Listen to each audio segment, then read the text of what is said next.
Ang hari ng komedya na nagdulot sa atin ng napakaraming halakhak, tuwa at saya. Ipinagluluksa nating lahat ngayon. Sa unang gabi ng lamay para kay Mang Dolphy, nagsasagawa ng necrological service sa mismong teatrong ipinangalan sa kanya, ang Dolphy Theater sa loob ng ABS-CBN compound dito sa Quezon City. Naroon ang mga miyembro ng kanyang pamilya, mga kaanak, kaibigan at ang partner niyang si Shasha Padilla na naging larawan ng katatagan sa gitna ng pagdadalamhati. Live mula sa Quezon City, may report si Ivan Mayrina. Ivan? Jessica, kasalukuyang sinasariwa nga ng mga taong malalapit sa Yumaong Comedy King ang mga magaganda, katawa-tawa at matatamis sa alaala nila sa Yumaong si Dolphy. Kompleto nga ang mga miyembro ng pamilya Quezon at gayon din ang mga kasamahan sa industriya. At isa sa mga unang nagsalita kanina, Jessica, ay ang kaparehan niya sa sitcom na Home Along the Riles. Pero imbes na luha ay katatawanan ang idinulot ng eulogy ni Nova Villa. Usap kami tungkol sa wine. Sabi ko, sana makatikim ako ng masarap na wine. Tapos yun na nga, sabi ko, Tito Dobbs, I have something for you. Pakaingatan. Pagdating ko sa bahay, nasan? Ibigay ni Nova, akin na. Talagang pinakaingatan at hiningi ni Tito Dobbs. Asan? Eto po. Nang buksan, patis. Patis ko talaga yung binigay. Pero hindi ko naman sinabing wine. Sabi ko, ingatan, baka mabasag. Pero Pasado alas 3 ng hapon nang dumating sa Dolphy Theater sa ABS-CBN compound ang labi ng Comedy King na si Dolphy, sinalubong siya ng mga kaibigan, mga tagahanga at kasamahan sa industriya na nagmamahal sa kanya at dito nagkaroon sila ng private viewing time. Samantala, larawan naman ng katatagan ang partner ng Comedy King na si Shasha Padilla sa pagtungo niya sa Dolphy Theater. May mga pagkakataong naluluha si Shasha habang nagmimisa. Kapiling niya ang mga anak nila ni Dolphy at ang iba pang miyembro ng pamilya Quezon.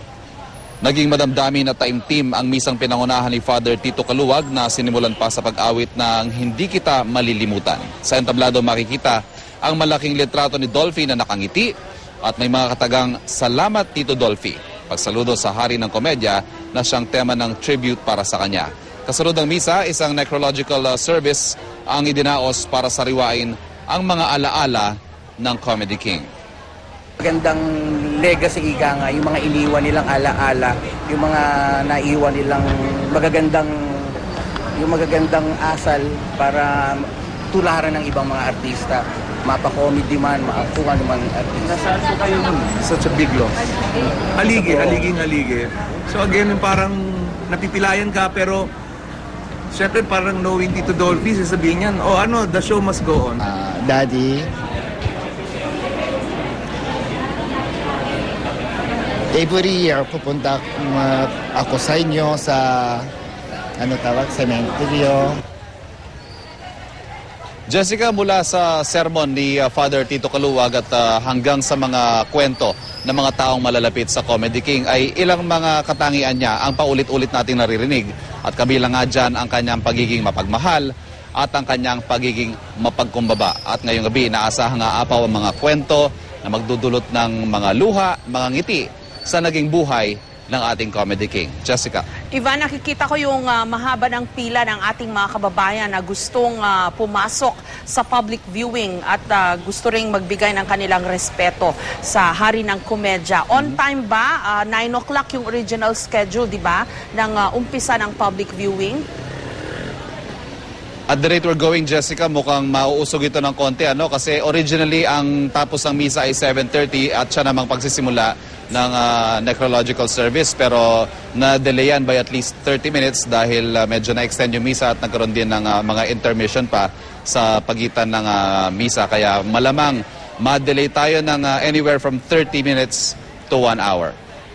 Inaasahan bang magsasalita sa necrological service si Shasha Padilla?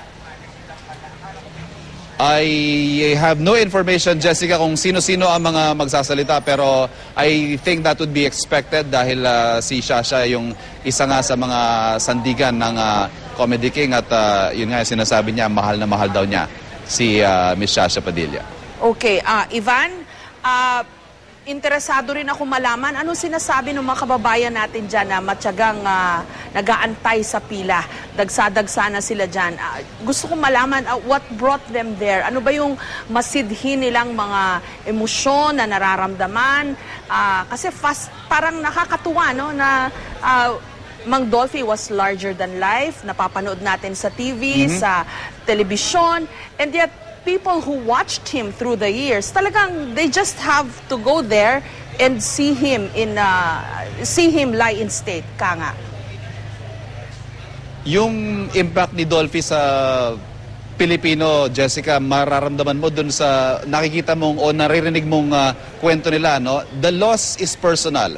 Sa bawat kwento na maririnig mo sa mga pumipila dito, may mga dala-dala silang larawan. Si Dolphy, ito, kinarga niya yung apo ko, kinarga niya yung anak ko, tinulungan niya ako. Kaya parang namatayan sila na hindi lamang ng isang idolo, kung hindi ng isang taong itinuturing nilang kaibigan nila o ama nila o isang taong itinuring nila na miyembro ng kanilang pamilya. Kaya naman makikita natin, Jessica, iba-ibang kwento. Maya-maya may ulat dyan ng ating kasamang si Cedric Castillo at nakausap niya ang marami sa mga fans na nagtyaga mula kaninang hapon na pumila dito para masilayan sa huling pagkakataon ang Comedy King. Maraming salamat, Ivan Mayrina.